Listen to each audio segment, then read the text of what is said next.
Hola, ¿cómo les va? Soy Lisandro Gallardón, profesor de filosofía, escritor y fundador del Laboratorio de Poeta. Así que una vez más estamos aquí para compartir los poemas que ustedes me brindan y yo hacer un comentario morfológico y metodológico para acompañarnos en el proceso de escritura y que puedan escribir mejores poemas. Hoy tenemos un poema que es el poema de Liliana y paso a leerlo. Eran las nueces, pero no solo eran las nueces en la canasta. Fue la búsqueda en el olvido, alargar la mano rebelde, esa que baila sola, a copiarlas una a una, arrojarlas al hueco del cartón. ¿Encerrarán estas chillonas las palabras que no hayas? Y con andar de niño a destiempo, levantas tu carga de dura cáscara y sabroso corazón. Bien, vamos a leerlo un par de veces más, porque siempre para entrar a la esencia del poema es necesario dar un rodeo, como una canica que va bajando sobre un embudo, de lo más amplio a lo más central. Entonces, cuantas lecturas sean necesarias, es muy importante ponerlas en práctica, porque se van abriendo diferentes variables de análisis espontáneamente, diferentes aspectos de la sensibilidad de uno, y uno va leyendo por distintas microzonas de configuración de sentido en el tejido de la coherencia del texto. Entonces, cada lectura siempre la mente va a tomar otro camino, algún atajo, va a focalizar en alguna palabra, en una oración, le va a llamar la atención otra cosa. Y cuantas más lecturas hagamos, más material podemos extraer como para poder ofrecer un comentario que sea válido y útil. Así que vamos a leerlo de nuevo. Eran las nueces, pero no solo eran las nueces en la canasta. Fue la búsqueda en el olvido, alargar la mano rebelde, esa que baila sola, a copiarla una a una, a copiarlas una a una, arrojarlas al hueco del corazón, al hueco de cartón, perdón. ¿Encerrarán estas chillonas la palabra que no hayas?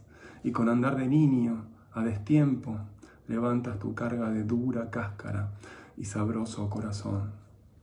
Vamos a leerlo otra vez. Eran las nueces, pero no solo eran las nueces en la canasta. Fue la búsqueda en el olvido, alargar la mano rebelde, esa que baila sola, copiarlas una a una, arrojarlas al hueco de cartón. ¿Encerrarán estas chillonas las palabras que no hayas?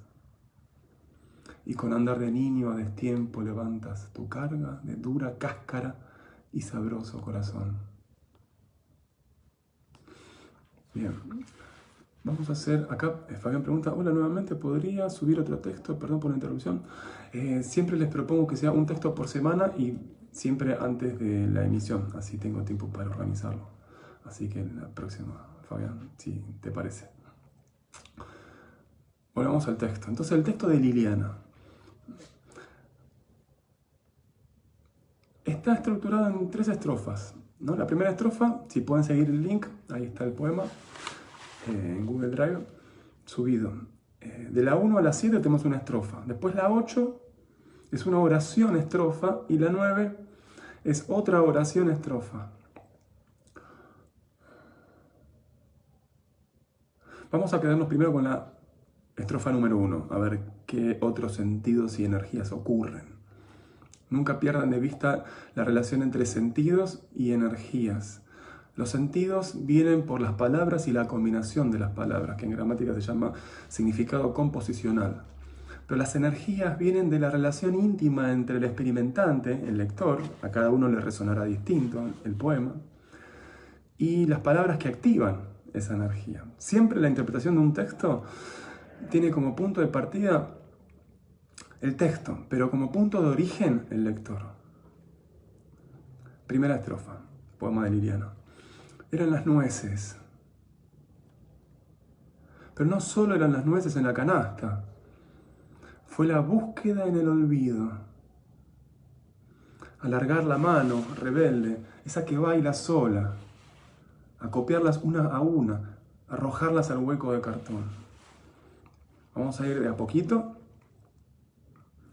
y ver de qué manera se va desplegando el sentido para visualizar qué es lo que hay, porque nunca se puede saber hacia dónde ir si no se sabe dónde uno está parado.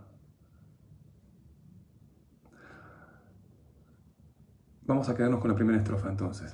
Eran las nueces. Aquí hay algo muy interesante, que es que la oración no comienza con un sujeto, no comienza con un sujeto. Eran las nueces, empieza con un verbo, eran. Eran las 3 de la tarde.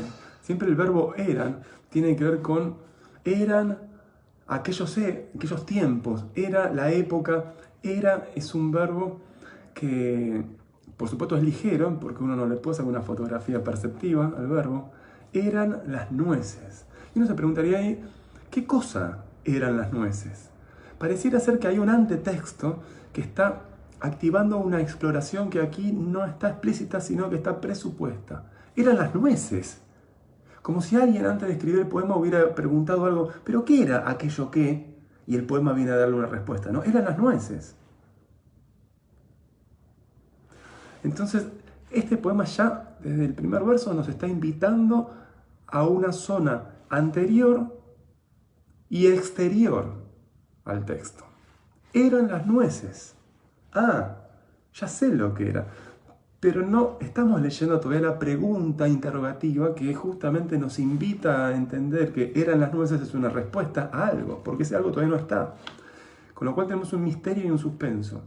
Tenemos un misterio hacia atrás y fuera del texto y un misterio hacia adelante pero dentro del texto. Porque el texto se va a encargar de darnos información acerca de por qué eran las nueces y qué ocurría con ellas. Pero no nos da información de ninguna manera acerca de por qué hay una pregunta y en qué consiste la pregunta para la cual eran las nueces es la respuesta. Eran las nueces. Pero no solo eran las nueces en la canasta. Por lo cual, entre 1 y 2 ya tenemos otro suspenso que consiste en que esas nueces estaban en la canasta y uno no lo sabía. Porque en el verso 1 no hay ninguna información acerca de cuál es el locativo en donde las nueces se ubican. Pero el 2 nos dice que no se ubicaban en la canasta, con lo cual el verso 2 está presuponiendo que el lector está considerando que esas nueces están en la canasta. Por lo tanto, el verso 2 le dice, no, pero no están en la canasta. Acá hay un juego de presuposiciones, ¿no? Que es interesante porque justamente el no es una marca de polifonía. Es una respuesta a una pregunta que no se hizo. Pero es una pregunta o una suposición que el locutor del poema viene a contradecir. No es que están allí.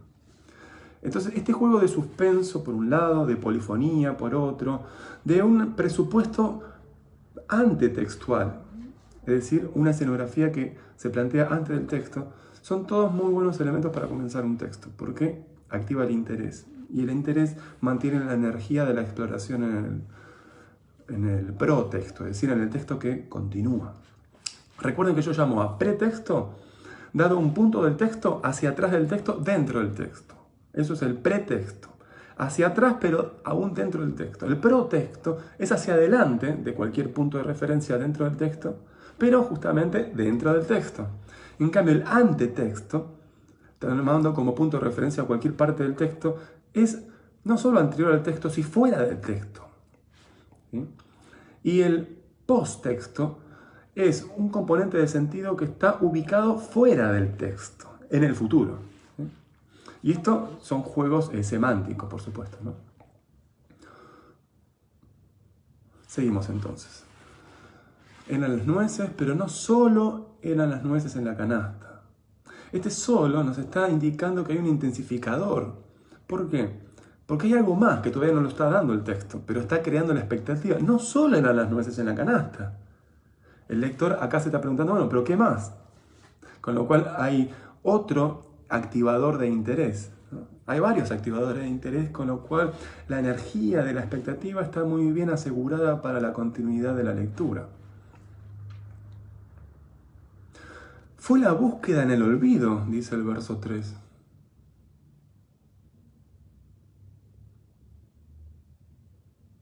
Y acá se cierra una unidad, ¿no? Porque después de 4 a 7 hay eventos, ¿no? Alargar la mano rebelde, esa que baila sola, acopiarlas una a una, arrojarlas al hueco del cartón. Ahí hay un trayecto narrativo de 4 a 7, con lo cual genera una segunda unidad. O sea que la primera unidad es de 1 a 3. Y la segunda unidad, dentro todo del primer estrofa, es de 4 a 7. Así que vamos segmentando según el mismo criterio que el verso, que el poema nos da. Siempre digo yo que los criterios de segmentación del verso coinciden con la práctica del... Hola Jorge, ¿cómo te va? Con la práctica del artista que talla una piedra y que modela la piedra. Es decir, le agrega a la piedra una forma que la piedra no tenía, una escultura con piedra, pero sin embargo respeta las formas de la piedra donde se vuelven más patentes. O sea que no se talla por cualquier lugar, se va tallando en acompañamiento a las formas, hendiduras, pliegues, grietas que tiene la piedra. Y de esta manera hay una relación armónica entre la forma bruta de la piedra antes de ser tallada y la forma que el sujeto artista tiene en su mente y que quiere volcárselo a la piedra. De tal manera que hay una coherencia. Otra manera de pensarlo es otra manera de pensar la relación entre forma y contenido es, por ejemplo, cuando uno elige qué ponerse, la ropa. Vos te pones la ropa y o te puede quedar chica porque ya no te anda, o te compraste una ropa y de repente te resulta grande. Entonces, la forma, la ropa, no coincide con el contenido, el cuerpo. Entonces hay que hacer un ajuste, ¿no? O uno va al gimnasio o uno empieza a comprar ropa ajustada al talle del propio cuerpo o hace enmiendas en la ropa que uno ya compró. Así que en el poema es lo mismo. Cuando uno tiene una idea y quiere convertirla en un dispositivo semiótico que llamamos texto, y cuando digo idea y fuerza, no es solamente el concepto, sino también la emoción. Es la idea y es la fuerza. Es la orientación y es la energía. Es el dónde y es el con qué. Es la flecha es la cabeza de la flecha y es el módulo de la flecha. Es un vector, es una idea fuerza. Hay un horizonte de movimiento, pero también hay un impulso, una intensidad, un gesto, un tono en el modo como dirigirnos a ese punto en el horizonte. Estamos hablando entonces de la relación forma y contenido. Bien, entonces este poema, según la misma organización de los contenidos, nos invita a segmentarlo hasta ahora, por lo menos la primera estrofa, en dos partes. De 1 a 3, por un lado, y por otro lado, de 4 a 7. Y el argumento que había utilizado es que de 1 a 3 hay una indicación de qué es lo que hay y qué es lo que no. Y qué es lo que se agrega. En cambio, de 4 a 7 hay una enumeración de eventos, más bien de acciones, que es una subclase de eventos. Entonces, por un lado tenemos ¿de qué se está hablando? Primer grupo, dentro de la primera estrofa, y un segundo grupo es grupo acciones, ¿sí? El qué y el hacer, podríamos decir como dos categorías que organizan la primera estrofa. Entonces, ¿qué tenemos hasta aquí? Lo leo todo. Y vean estos dos subgrupos, ¿sí? Yo voy a decir con los dedos el verso, así no interrumpo la locución. Pero ustedes de 1 a 3 piensen que hay una unidad y de 4 a 7 piensen que hay otra. Eran las nueces, pero no solo eran las nueces en la canasta, fue la búsqueda en el olvido. Alargar la mano rebelde, esa que baila sola, acopiarlas una a una, arrojarlas al hueco de cartón. ¿Se ven? Bien, ¿qué pasa entonces ahora en el segundo subgrupo, de 4 a 7? Lo repito. Alargar la mano rebelde, esa que baila sola, acopiarlas una a una, arrojarlas en el hueco de cartón. Bien, vamos al verso 4 entonces, ¿sí? Siempre la idea del análisis es ir de lo más grande a lo más pequeño, de lo más general a lo más particular, de lo abstracto a lo concreto, de lo que está en los polos a lo que está en el centro. Verso 4 del poema de Liliana dice así: alargar la mano rebelde. Podemos imaginarse un movimiento, ¿no? De llevar la mano a un lugar. Por supuesto que aquí hay una metáfora, no es que la mano se estira sino que se trata de estirar el brazo, ¿no? Y se usa metafóricamente alargar la mano para connotar estiramiento de brazo. Pero si uno escribe estira el brazo, suena más coloquial y menos interesante, porque no hay metáfora. Es decir, no hay una distancia entre el referente al que connoto y el enunciado que apunta a ese referente. Alargar la mano rebelde. Ahora acá hay un elemento interesante, porque la propiedad de la mano es la de ser rebelde. ¿Pero por qué? Acá hay una lectopregunta. Es decir, es una pregunta que se formularía el lector cuando llega al verso 4. ¿Por qué rebelde? ¿Qué tenemos de 1 a 3 hasta el momento? Eran las nueces, pero no solo eran las nueces en la canasta. Fue la búsqueda en el olvido. Alargar la mano rebelde. ¿Cómo? ¿Por qué es rebelde la mano? Todavía no lo sabemos. Hay un suspenso que puede ser absuelto y no respondido en el protexto, o puede ser respondido, de tal manera que el elemento 4 está preparando el hallazgo de la explicación de por qué es rebelde. Nuevamente, eran las nueces, pero no solo eran las nueces en la canasta, fue la búsqueda en el olvido. ¿Sí? Y acá, antes de continuar con el análisis, quiero llamar la atención sobre un contraste muy interesante. Nueces y olvido. Entidad física y concreta y evento convertido en entidad, que es el olvidar convertido en olvido, que es justamente abstracto. Entonces acá hay un elemento interesante. ¿Qué relación habrá entre nueces y olvido, ¿no? Eran las nueces, pero no solo eran las nueces en la canasta. Pareciera ser que el olvido también está en la canasta, junto a las nueces. Uno encuentra una nuez, otra nuez, otra nuez, y de repente encuentra un olvido, ¿no? De esta manera se está invistiendo con propiedades físicas a una entidad que no es física. Y esto es un acierto compositivo. ¿Prestaron atención? Tomen nota de eso. Se está invistiendo con propiedades físicas una entidad que no admite tales propiedades, porque es una entidad no física. Fabián dice, es una mano que no se está quieta, seguramente, porque está en búsqueda. Alargar la mano. En el verso 5 dice, esa que baila sola. ¿Sí? O sea que tenemos una que está quieta en el nivel de la presuposición y una que baila sola, que es el caso de la mano a la que alude el poema. Esa que baila sola. Ya tenemos otro elemento interesante del baile, que es la soledad, ¿no? Es una mano que está sola y baila sola. Y esto se equipara con la rebeldía de la mano, porque por un lado tenemos un baile a solas y por otro lado tenemos una mano rebelde. Y por otro lado tenemos un olvido que está junto a otras nueces en una canasta. Y no solo la que está en la canasta, la que están fuera también. Muy interesante. Tomo nota, dice Flor. Bueno. Hola, Faisal, ¿cómo va?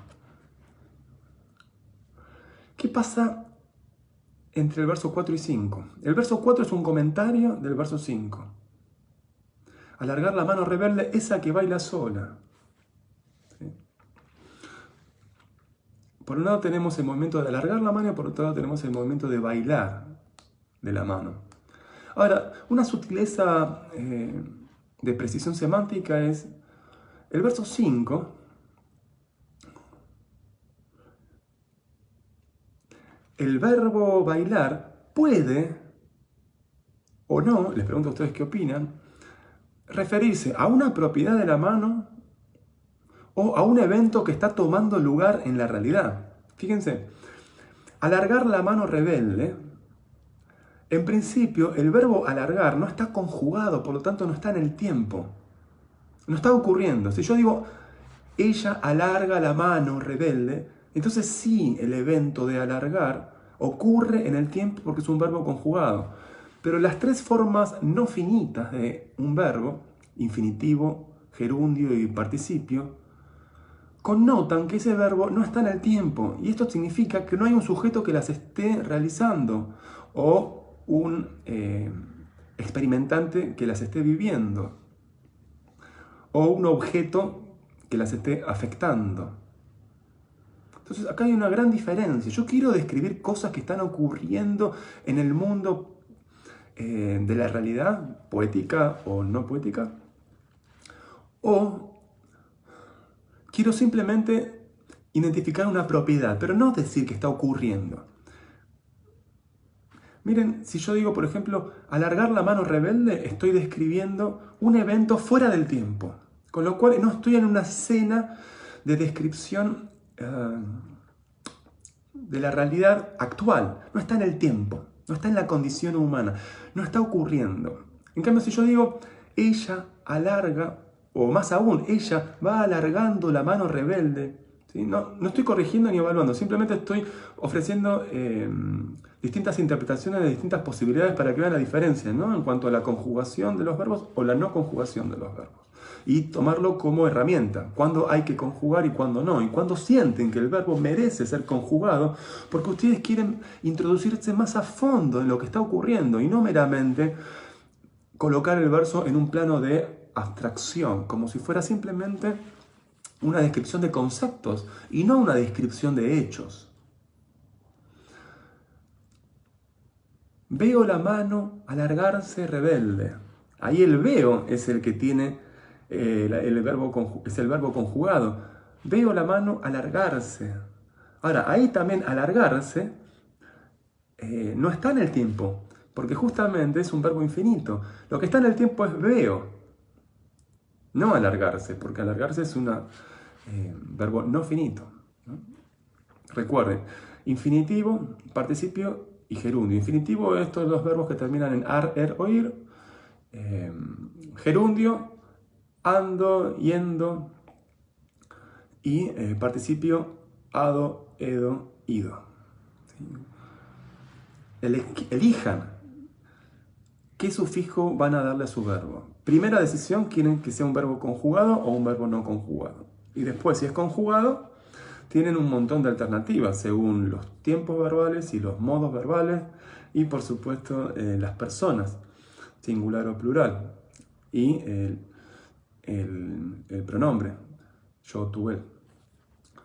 Y por otro lado, si es una forma no finita, tienen solamente 3 opciones, en principio, infinitivo, participio y gerundio, o también puede estar conjugados con las formas finitas, ¿no? Estar comiendo, haber salido, o haber pensado en salir, y pueden generar toda una combinación muy interesante de eventos, así que a tener en cuenta el manejo de los verbos. Volvamos al poema de Liliana. Lo leo lo leo de nuevo para que vaya quedando aún más a fondo en la sensibilidad y en el entendimiento. Eran las nueces, pero no solo eran las nueces en la canasta, fue la búsqueda en el olvido. Alargar la mano rebelde, esa que baila sola. Acopiarlas una a una, arrojarlas al hueco de cartón. Avancemos entonces del 4 al 7. Alargar la mano rebelde, esa que baila sola. Verso 6. ¿Qué está pasando en el verso 6? Si pueden seguir el texto, si tienen 2 dispositivos o si están en la PC, pueden abrir 2 ventanas y una escuchan y con la otra ven el texto. Acopiarlas una a una. Ahí hay una cuestión que quizás yo la podría juzgar como un desacierto compositivo, en el sentido siguiente. Si está el sintagma que responde a lo que sería un adjunto circunstancial de modo, ¿cómo las acopia? Una a una.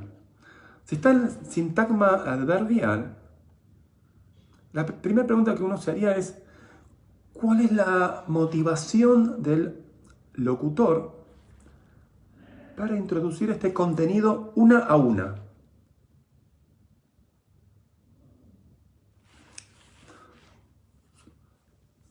¿Cuál es la motivación del autor para colocar una a una? ¿Qué les parece a ustedes?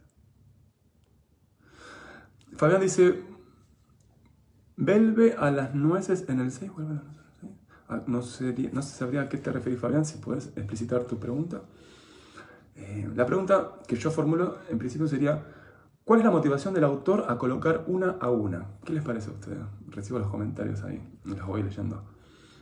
Bien, Susi, sensorial, exacto, sensorial. ¿Qué significa esto? Significa que se trata de acercar la mirada del lector para que vea la nitidez del movimiento de la mano y de la redondez de la nuez. Ahora, si la meta del autor o de la autora es focalizar la atención sobre la nitidez perceptiva de traslado de una nuez una a una, pareciera ser que hay una nuez detrás de la palabra una y otra nuez detrás de la palabra una, que está después de a, una a una. Hay dos nueces en principio, pero la imaginación del lector puede reproducir y reponer todas las otras nueces que imaginariamente son ilimitadas. En conclusión, se trata de clarificar el contorno de las nueces y el contorno del evento del traslado. Entonces, si esta es la intención comunicativa del locutor, una pregunta válida creo que podría llegar a ser la siguiente. En cuanto a la relación forma y contenido. Si ese es el contenido, una a una, precisión perceptiva, entonces, ¿ha sido la forma en la que las palabras están organizadas y la selección de la ortografía y de la puntuación? No de la ortografía, de la puntuación. ¿Ha sido la mejor? ¿No se lee todo de corrido a copiarlas una a una? De tal manera que el una a una, si bien el contenido connota frontera y individualidad de las nueces, la organización gráfica no ayuda a delimitarlo. ¿Por qué? Porque no hay ninguna coma, por ejemplo. O una a una no está en un verso aislado. Entonces, mi sugerencia sería o colocar una coma entre acopiarlas y el primer una en el verso 6, o bajar el verso 6, es decir, bajar una a un verso 7, y correr el 7, obviamente, ¿no? Porque la idea es de clarificar el contorno perceptivo del evento, o mejor dicho, del modo como el evento de acopiarlas tiene lugar, que es una a una. Entonces, con una coma ahí, el una a una queda mucho más visibilizado. Pasamos al 7. Arrojarlas al hueco de cartón. Acá me parece que quizá habría la posibilidad de introducir un elemento de mayor riqueza si en vez de cartón hay una palabra que genera una sorpresa. Porque si yo estoy hablando de canasta y estoy hablando de cartón, perceptivamente no hay demasiada distancia entre ambos objetos. Entonces ahí sería interesante quizá diversificar la entidad de dónde están colocadas o dónde van a colocarse las nueces y el olvido. Miren el verso 2. Y tengan en cuenta el concepto de posición evidenciada de Tinianov, y los invito a explorar en Wikipedia Tinianov, un formalista ruso. Tinianov, y termina con P corta. El concepto de posición evidenciada. Posición evidenciada, lo habíamos repetido en algunas otras reuniones, tiene que ver con cuáles son los lugares privilegiados del texto poético donde las palabras adquieren muchísima más visibilidad. Y la respuesta es justamente aquellas palabras que están en mayor contacto con el blanco. Flor dice, no habla solo de las nueces, pero no llego a ver otra relación, otro objeto. Estoy de acuerdo. Entonces le decía, lean el verso 7 y el verso 2 desde el punto de vista de la posición evidenciada, final de verso. Yo le voy a subrayar imaginariamente. Verso 2 dice, pero no solo eran las nueces en la canasta, última posición en el verso, canasta al final. Y ahora leo el 7. Arrojarlas al hueco de cartón. Entonces tengo canasta arriba y cartón abajo, en lo que yo llamo la fino columna. Si bien la columna no está alineada, porque la longitud de los versos va variando línea a línea, lo que sí es cierto es que podemos llamar fino columna, metafóricamente hablando, al conjunto de las últimas palabras de todos los versos. Eso es lo que yo enseño en mis tutorías. Una terminología metodológica y morfológica que nos permita entrar de pleno a la esencia del poema y así obtener respuestas inmediatas. Entonces tenemos que la última palabra del verso 2 es canasta y la última palabra del verso 7 es cartón. Entonces, desde el punto de vista del principio de incremento informativo, cartón y canasta como objetos perceptivos no ofrecen demasiada diversidad. Por lo cual yo lo juzgo un desacierto compositivo. Lo mejor quizá hubiera sido, desde el punto de vista perceptivo, es que cartón tenga una imagen completamente diferente de canasta, ¿no? Por eso yo hice un furcio quizá y yo leí arrojarlas al hueco del corazón. Y si bien no dice corazón, ahora que lo pienso, al menos contrasta con canasta. Y también puede generar una sintaxis vertical, que es otro concepto que yo introduzco en mis tutorías, que consiste en qué palabras quedan alineadas en la hoja, que no tienen una sintaxis gramatical, porque no es que uno estaría diciendo la canasta es el corazón, no está escrito, pero está escrito en la organización gráfica. Y esto es interesante, no se escribe solamente con la combinación uno a uno después del otro, de las palabras, sino que se escribe con la organización gráfica. ¿Qué palabras quedan alineadas? La mente subconsciente empieza a asociarlas. Entonces, para garantizar una diversidad de la información perceptiva, en el extremo del verso 2 y en el extremo del verso 7, son palabras que se destacan porque son no solo las palabras que terminan verso 2 y 7, sino que son las palabras que están en los versos más largos de la primera estrofa. Con lo cual, otro concepto que introduzco en mis clases es el de marco de asociación. El marco de asociación para canasta y cartón es 1. Ser los versos más largos de la primera estrofa. 2. Ser las últimas palabras del verso. 3. El concepto de relación como continente. Es un lugar donde yo arrojo algo. En un cartón, una caja de cartón, ¿no? Cuando uno lee cartón, lee caja de cartón. Es muy difícil que haya un cartón sin que uno piense rápidamente que sea una caja. Que por supuesto hay cosas de cartón que no son cajas. Pero la primera impresión es la que cuenta. Acuérdense de eso. Entonces tenemos final de verso, verso más largo y lugar donde se ubican cosas, ser un continente. Entonces, el principio de incremento informativo obligaría, para enriquecer la experiencia de lectura, que canasta y cartón sean entidades diferentes desde el punto de vista de las cualidades sensoriales. Por ejemplo, puede ser árbol, ¿sí? Arrojarlas al hueco del árbol, puede ser. Entonces, entre canasta y árbol hay más distancia. Si bien la canasta puede estar hecha de mimbre y el mimbre viene justamente del vegetal y el árbol es un vegetal, hay una asociación, pero está más lejana que canasta y cartón, ¿no? Y al mismo tiempo el árbol no es un continente, como si una caja de cartón o una canasta. O corazón mismo, donde ya hay mucha más distancia entre canasta y corazón que entre cartón y canasta. Aprovecho los poemas siempre muchísimo más lejos de mi intención de corrección, que no es para nada esa, sino más bien iluminar herramientas y fenómenos que sirven para seguir escribiendo, ¿sí? Cada poema es un punto de partida para aprender herramientas para el próximo, más que para mejorar el poema actual. Entonces fíjense, de 4, 6 y 7 son eventos en verbo infinitivo. Alargar, acopiar, arrojar. Y entre 6 y 7 hay una coherencia muy interesante, que es, primero tengo que agarrar algo, acopiar, juntar una a una, y después las puedo arrojar. No tendría sentido si primero uno dijera, las arrojo al hueco de cartón y después las acopio una a una, porque ya se presupone que si están arrojadas las he tenido en algún lugar donde las he acumulado y las puedo lanzar, porque las puedo agarrar y trasladar de lugar.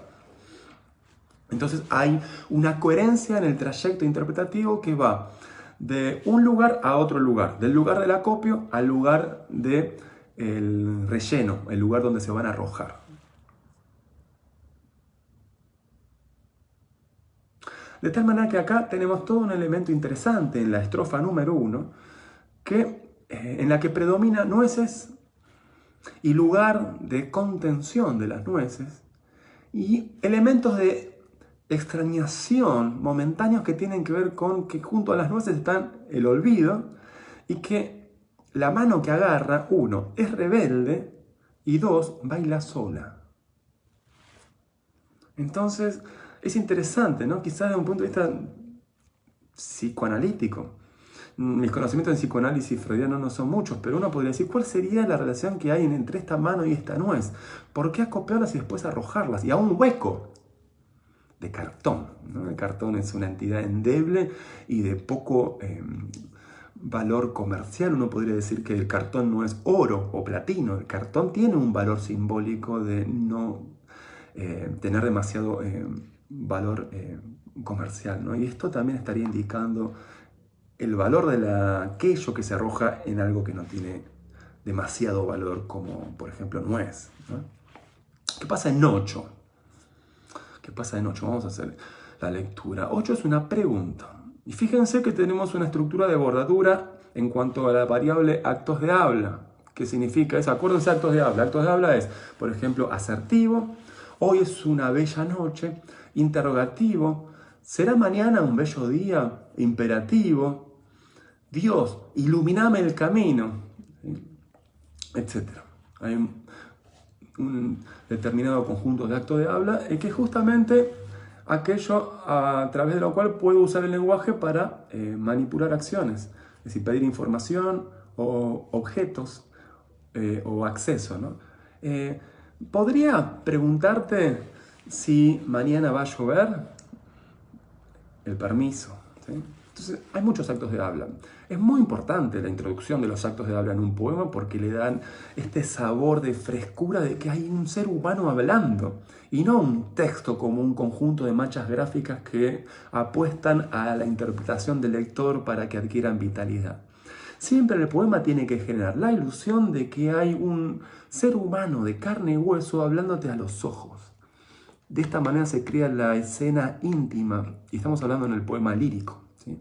Entre un yo y un tú, ¿no? Y el él es el lector que asista a esta escena entre un yo poético y un tú al que el poeta le está dedicando el poema. Esto no quiere decir que siempre hay que escribir un tú, por supuesto que no, pero se presupone la intimidad en un poema lírico, y esto se logra por medio de los actos de habla, ¿sí? Con una pregunta, con un imperativo, más allá que de la aserción, ¿sí? Que la aserción la comparte, por ejemplo, el discurso académico. Pero el acto de habla imperativo, ningún discurso académico va a decir, lee esta hipótesis. Entonces hay que buscar qué es lo propio, como decía Aristóteles, ¿no? La definición es justamente la suma entre un género y una diferencia específica. ¿Cuál es la diferencia específica del lenguaje poético respecto de otros géneros? Una pregunta que se la dejo para que la exploren ustedes. Belu dice, manipular acciones, ¿cómo sería? Ejemplo, porfa, con signo de exclamación. Manipular acciones, ¿cómo sería? Bueno, en principio, así como está presentada la pregunta, manipular acción, en realidad son dos cosas distintas. Según la semántica estructural de Greimas, en este tema habría dos tipos de enunciados. Enunciados factitivos o enunciados de hacer y enunciados manipulatorios. Enunciados de hacer, hacer. ¿Sí? Por ejemplo, si yo digo, yo camino por un sendero arbolado, el evento caminar es un enunciado de hacer. El enunciado de estado 1, ¿se acuerdan del programa narrativo? En el programa de ayer, pueden buscarlo en el link. Está. El estado 1 es yo estoy quieto en un lugar. El enunciado de estado 1. El enunciado de hacer, el que le sigue, es yo camino por un sendero arbolado. Y luego el enunciado de estado 2, que es, bueno, llegué a otro lugar. Entonces, el enunciado de estado cambia de 1 a 2 por medio del enunciado de hacer. Eso es programa narrativo. Programa narrativo es el conjunto de 3 enunciados sucesivos. Enunciado de estado 1, enunciado de hacer y enunciado de estado 2. El enunciado de hacer transforma el enunciado de estado 1 a el enunciado de estado 2. Esto es, estoy en un lugar, camino y estoy en otro lugar, ¿sí? Entonces, ¿cuál es la diferencia entre hacer y hacer hacer? Manipular, según la definición de Greimas, en semántica estructural, es un hacer hacer. ¿Sí? Entonces, Si un enunciado de hacer es, por ejemplo, yo camino por un camino arbolado, yo soy el que hago algo y es desplazar mi cuerpo. Yo estoy realizando un hacer. ¿Sí? Estoy operando una modificación sobre un objeto que es mi cuerpo. Ahora, hacer es yo mandar a alguien a que camine. Por ejemplo, un profesor de gimnasia que hace correr a sus alumnos en vez de correr él. Esa es la diferencia entonces. Si un alumno corre, eso es un enunciado de hacer. El alumno corre por el campo de deporte. Pero si el profesor de gimnasia hace hacer que el alumno corra, entonces lo que está haciendo el profesor de gimnasia es manipular. Fíjense que la definición semiótica no tiene nada que ver con la definición ideológica, ¿sí? En el sentido de manipular las ideas, tratar de forzar a las personas sin que se den cuenta a que compren un producto o a que elijan a un político. No se trata de eso. Se trata neutralmente de hacer. ¿Sí? Bien. Seguimos entonces con el poema de Liliana.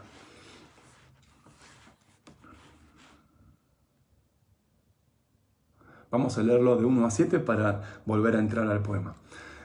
Eran las nueces, pero no solo eran las nueces en la canasta. Fue la búsqueda en el olvido, largar la mano rebelde, esa que baila sola, copiarlas una a una, arrojarlas al hueco de cartón. Y 8. ¿Encerrarán estas chillonas las palabras que no hayas? Ahora acá, fíjense que hay un punto de fuga muy interesante del sentido que deja un horizonte de posibilidades interpretativas acerca de cuál es el referente al que se dirige este deíctico, estas. Acá tenemos un pronombre demostrativo, estas, no aquellas, estas de acá, estas chillonas. ¿Sí? O sea que no solo son estas, sino que son estas chillonas. Tenemos una cualificación de esta deixis, que es anafórica porque apunta hacia arriba del texto, hacia el pasado, es decir, hacia el pretexto, pero no sabemos muy bien a cuál se está refiriendo o a qué entidad. Ahora, por supuesto que está activado nueces y está activado olvido, ¿sí? Y está activado al mismo tiempo el hecho de que han sido agarradas y arrojadas por esa mano rebelde que baila, ¿sí? Esa mano rebelde que baila sola, primero las acopió, después las arrojó al cartón, ¿no? Que uno puede suponer que es algo más y diferente de esa canasta donde las nueces no estaban allí solamente, y no solo las nueces, sino que junto con el olvido. Y fue una búsqueda.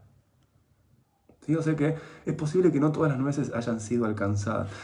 ¿Y por qué esto es importante? Porque vamos a ver después, en 9 nueces, con qué horizonte interpretativo se puede decodificar un referente más amplio, porque evidentemente no se está hablando solamente del fruto. El fruto está hablando connotativamente de otra realidad, ¿sí? Una realidad acompañada por el olvido, ¿sí? Arrojada a una canasta, ¿sí? O al hueco de cartón, algo que no termina de ser encontrado, algo que tiene que ver con la temporalidad y con la carga, ¿no?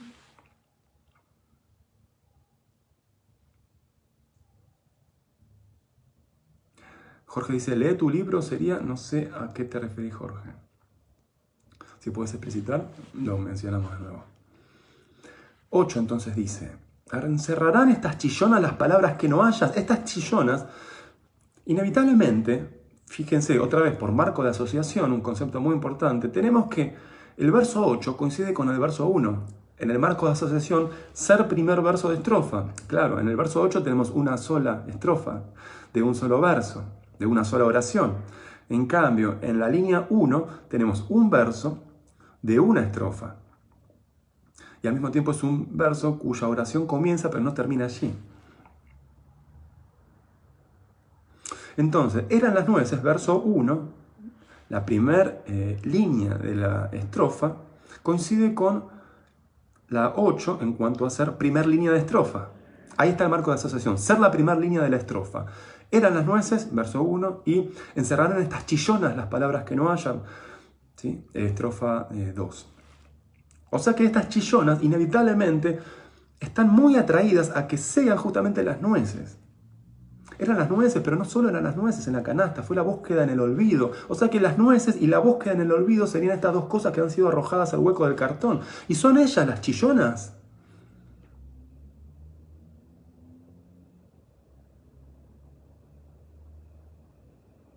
Ahora, hay palabras que se están buscando. Las palabras que no hayas.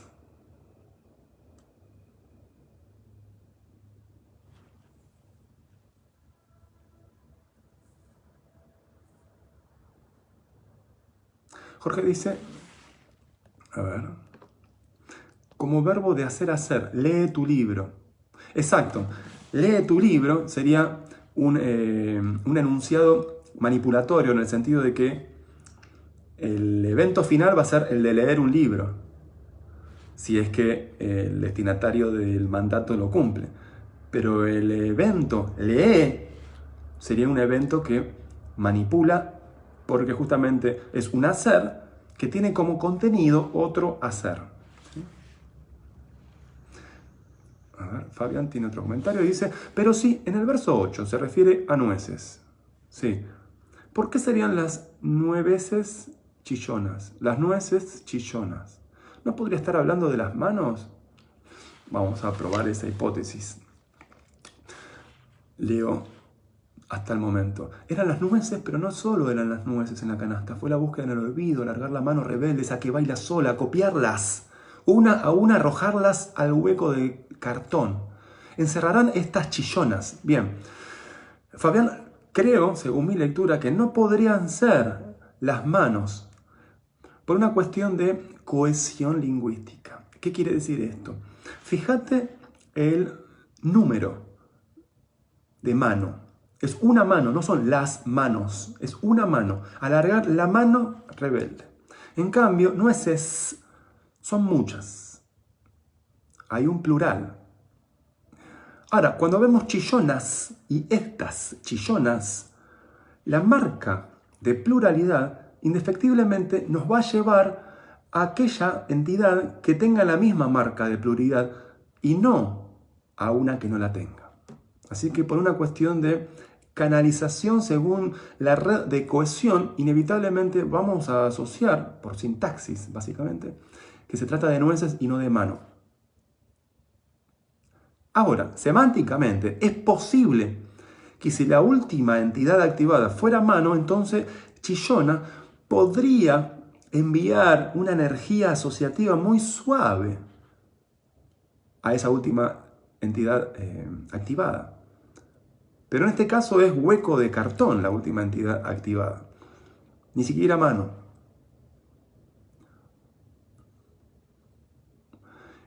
Quizá tu propuesta sería una propuesta que contraargumente la mía si se basaría en este otro fundamento que es: encerrarán estas chillonas las palabras que no hayas. Acá hay un esfuerzo de búsqueda, por lo cual, fíjense arriba, fue la búsqueda en el olvido. Y búsqueda en 3 está en sintaxis vertical con 4. Búsqueda y mano, justito.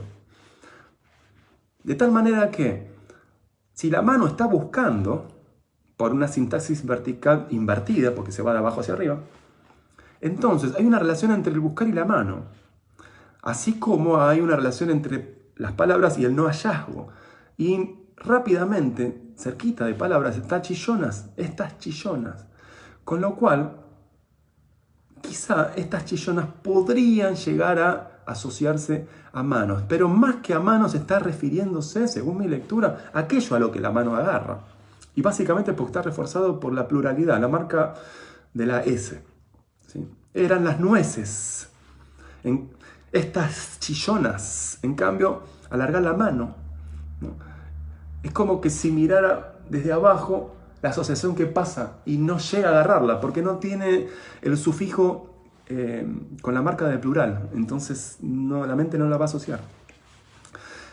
Entonces, en conclusión, hasta aquí, tengan en cuenta que es tan importante la coherencia como la cohesión para estructurar los caminos de sentido que el recorrido de lectura del lector va a realizar espontáneamente. Ningún lector se va a poner a analizar un texto a menos que tenga curiosidad analítica. El texto, en cuanto objeto de lectura, se consume en una única vez o en algunas relecturas si uno quiere sacarle más jugo semántico. Pero el tipo de lectura que estamos haciendo nosotros, tratando de encontrar formas y herramientas, involucra que diseñemos los caminos que queremos que el lector tome en una única lectura, con lo cual nuestro diseño tiene que ser perfecto para que el lector no se desvíe sin que nosotros no se lo permitamos, incluso en el horizonte de mayor incertidumbre posible, como en el libro de Juego de Dados de Mallarmé, ¿no? Golpe de dados, todo un gran poema, ¿no? Donde justamente lo que se busca es la obra abierta, tal como habla Umberto Eco. No la clausura del sentido en una comunicación unívoca, sino más bien la apertura de sentidos posibles. Pero esa apertura de sentidos posibles no hubiera ocurrido en una mente que no sea en la de Mallarmé. Con lo cual, el caos, en última instancia, hay que decidirlo. Si no, la única alternativa que tenemos es la del dadaísmo, como sugiere escribir un poema juntando palabras del diccionario, escribiéndolas en fragmentos y poniéndolas en una bolsa y sacándolas al azar una por una y ahí tenés un poema. Apostamos a algo un poquito más elaborado.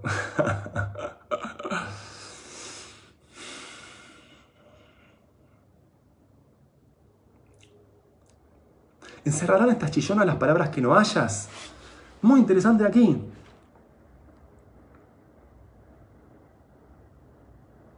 ¿Qué pasó con el pronombre personal? ¿Tenemos una segunda persona del plural? ¿Tenemos una segunda persona del singular?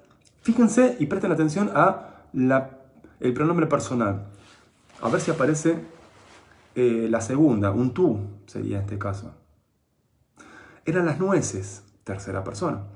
Pero no solo eran las nueces en la canasta, fue la búsqueda, tercera persona, ¿no? Sustantivos, la búsqueda, las nueces, la canasta. Alargar la mano, tercera persona uno podría llegar a decir, ¿no? Es el tercero, la instancia del él, por más que sean sustantivos en este caso, ¿no? La tercera persona, la. Esa que baila sola, ella baila, tercera persona otra vez. Acopiarlas a ellas, tercera del plural. Arrojarlas al hueco de cartón, arrojarlas, tercera persona. ¿No? Arrojarlas, ellas, arrojarlas al hueco de cartón. ¿Encerrarán estas chillonas las palabras que no hayas? ¿Sí? Aparece la segunda, que tú no hayas. Recién en el verso 8 tenemos el tú. Con lo cual, no podemos pasar por alto y no podemos dejar de mencionar que aquí hay una presencia fuerte del tú. ¿Qué significa esto? Una concentración afectiva de la escena de la intimidad a la que el locutor le dirige el mensaje, que es el alocutario, el tú.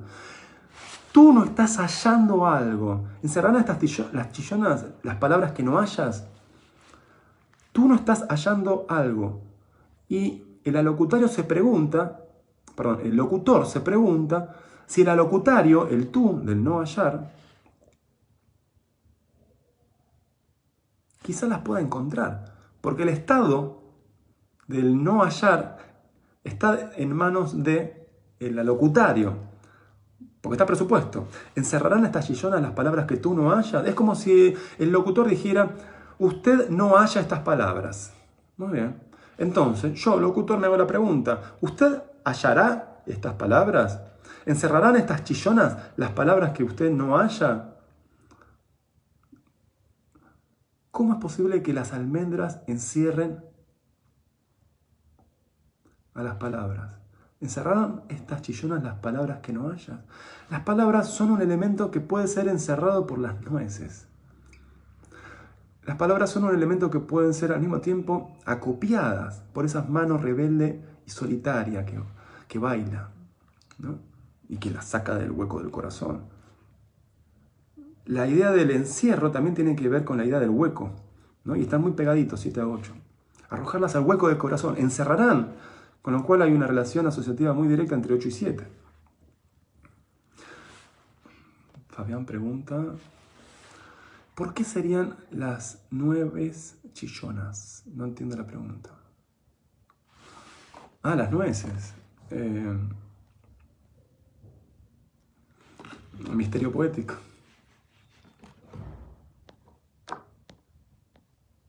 Jorge dice, y las nueces se cierran el fruto. ¿Se liga a encerar? ¿A dónde está encerar? Ah, encerrar. Encerrar. A ver. Y las nueces encierran el fruto. Por supuesto, como acabo de decir hace un segundo, las nueces encerrarían a las palabras y el hueco de cartón encerrarían a las nueces. Y la mano vendría a colocarlas y a extraerlas. Y de esta manera, tú podrías hallar las palabras, ¿no? Si es que las palabras están encerradas en las nueces, que es justamente la propuesta del verso 8. Que está en la modalidad epistémica de la interrogación.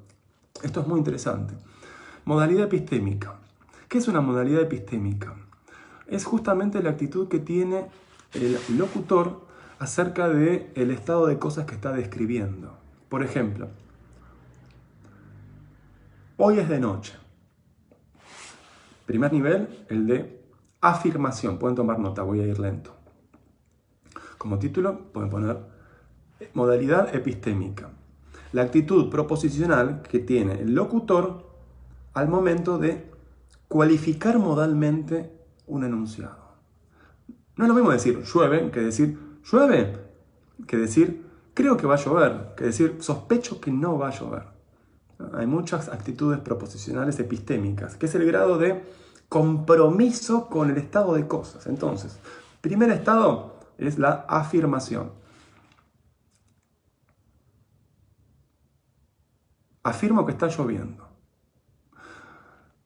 Una degradación epistémica es sospecho que está lloviendo. Escuché unas gotas, pero no la vi.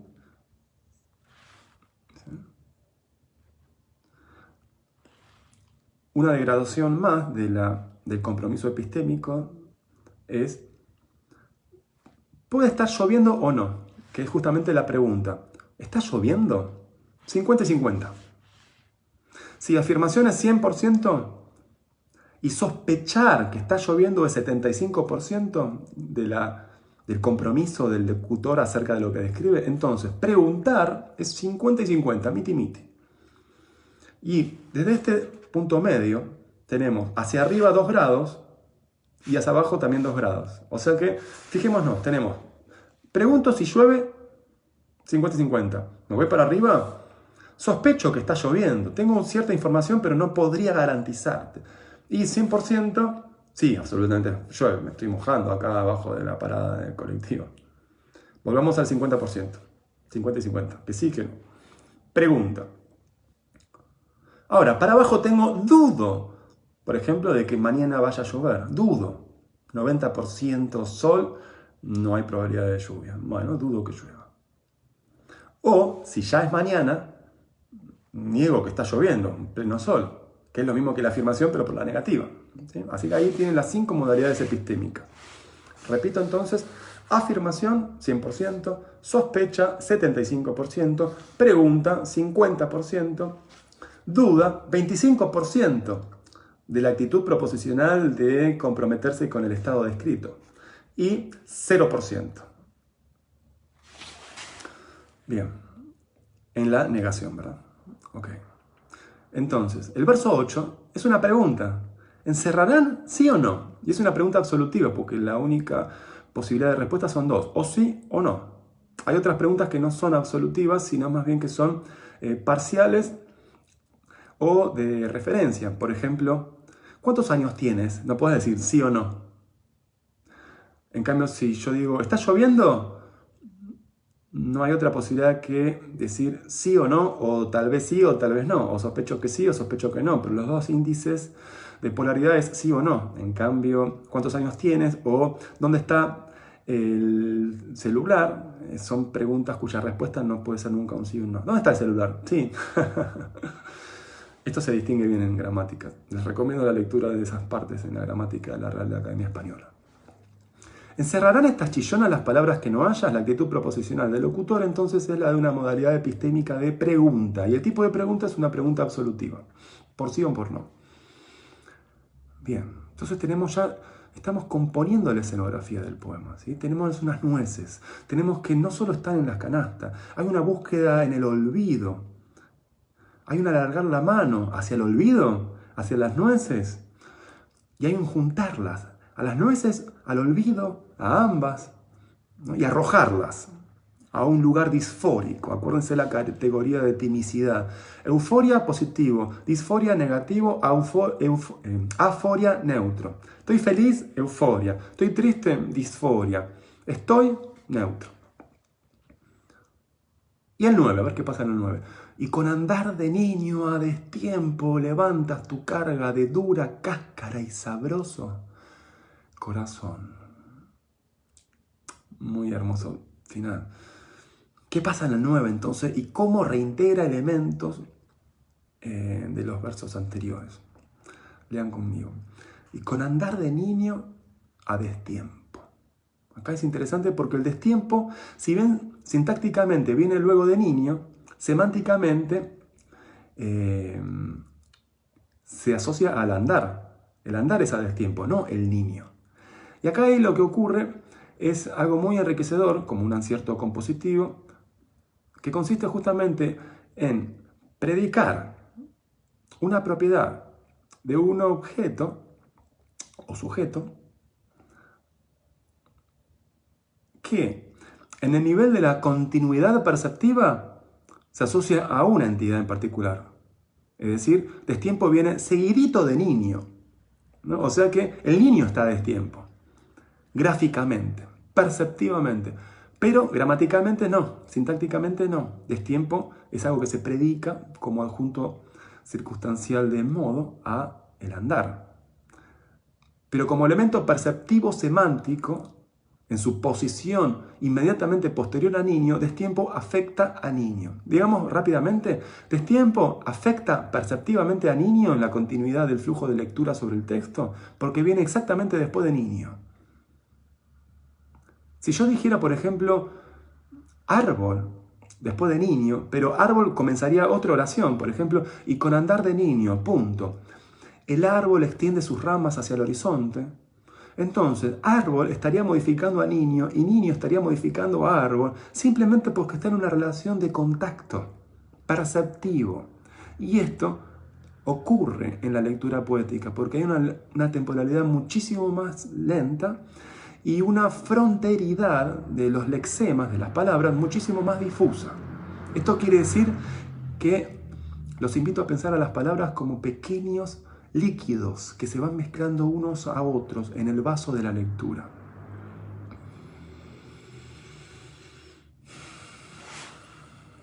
Leo comentarios. A ver. Gloria dice, nueces chillonas por las características de ellas también. Es decir, como son en la vida real. Al romperse hacen ruido, chilla. Interesante. Estoy muy de acuerdo, Gloria. Gracias por tu comentario. Fabián dice, asocié chillonas con rebelde, pero tienes razón, el número no corresponde. Gracias, Fabián. Ay, no, el dadaísmo no, dice Gloria. Fabián dice, en Colombia las palabras refieren más al llanto insoportable de un niño que llora mucho. Y Gloria dice en Perú también. Todos los días veo un ratito de tus videos, Lisa, sos un grosso. Bueno, muchas gracias. Verónica dice, hola, pensé que hoy no hay análisis. Qué bueno, me fijé. Todos los días. Flor dice, tal vez no entra en esta categoría. Tal vez se refiere a la modalidad epistémica. Por supuesto, el tal vez es justamente la modalidad epistémica en el grado de la sospecha. O el de la duda. Puede ir para las dos. Es como un comodín. Tal vez llueva. ¿Sí? O, ahora que lo pienso, quizás el de la pregunta. Tal vez llueva. Esto depende mucho del contexto de enunciación. Si a mí se me pregunta, por ejemplo, ¿hacemos videoconferencia mañana? Tal vez tenga el día disponible para que la hagamos. Entonces ahí ese tal vez funciona como un sospecho que tengo el momento disponible para que la hagamos.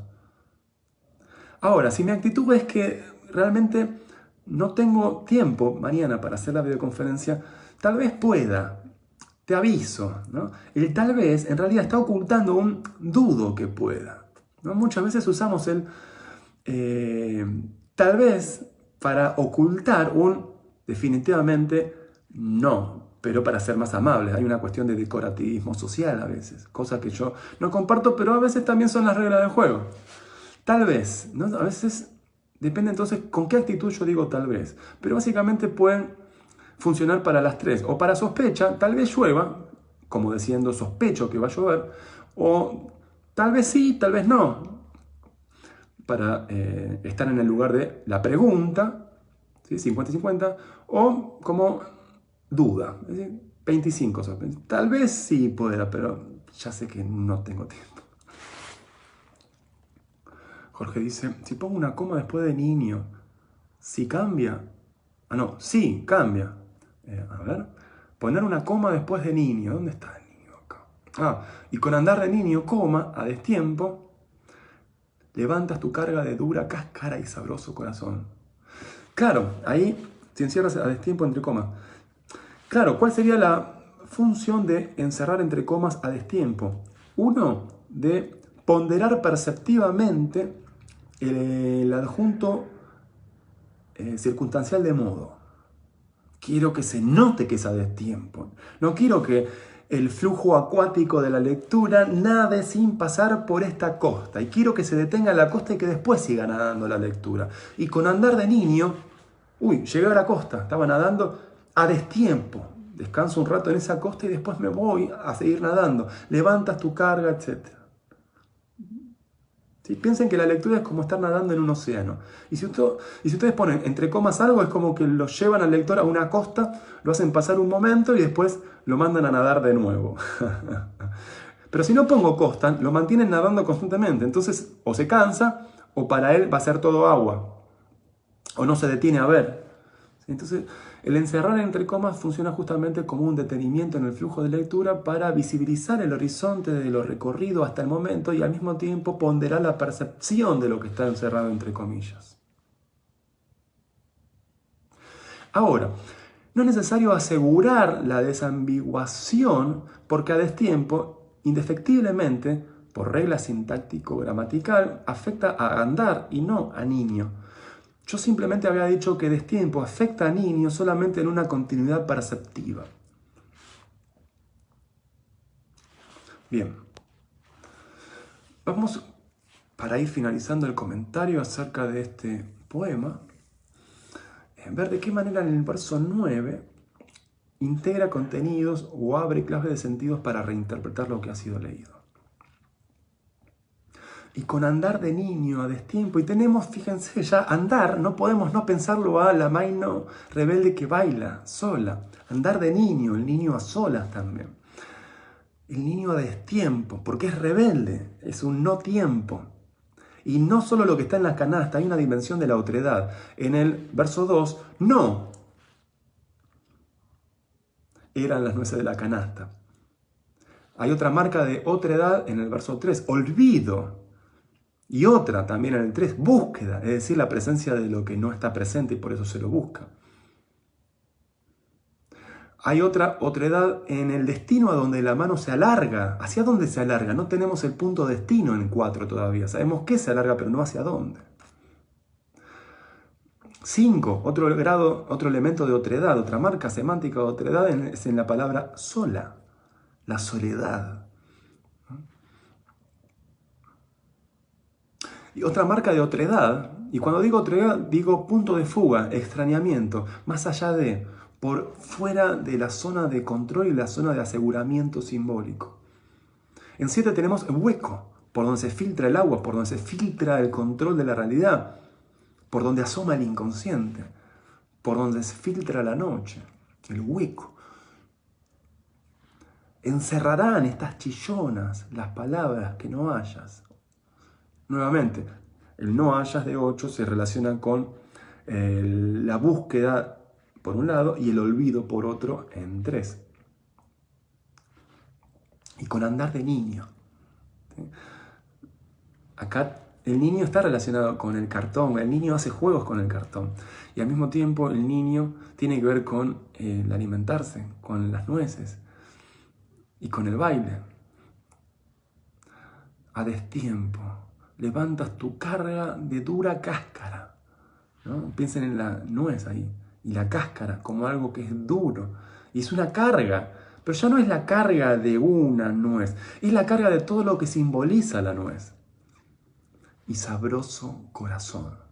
De tal manera que corazón viene a integrar niño y al mismo tiempo nueces. Y al mismo tiempo lo que está en el olvido, lo que es rebelde, lo que baila, lo que no se halla, lo que es una carga que tiene que ver con la sensibilidad, con las palabras, con el mensaje que se quiere capturar. Con lo cual, este es un mensaje, todo el poema, muy interesante porque en muy pocas palabras se encierra una escenografía donde pareciera ser que se está hablando de las nueces, cuando de hecho se está hablando de un mensaje muy profundo que tiene que ver con el corazón, que por un lado es sabroso, pero por otro lado es una cáscara y es una dureza que hay que levantar para poder bailar, que hay que levantar para poder encontrar, que hay que levantar para poder nutrirse de ello.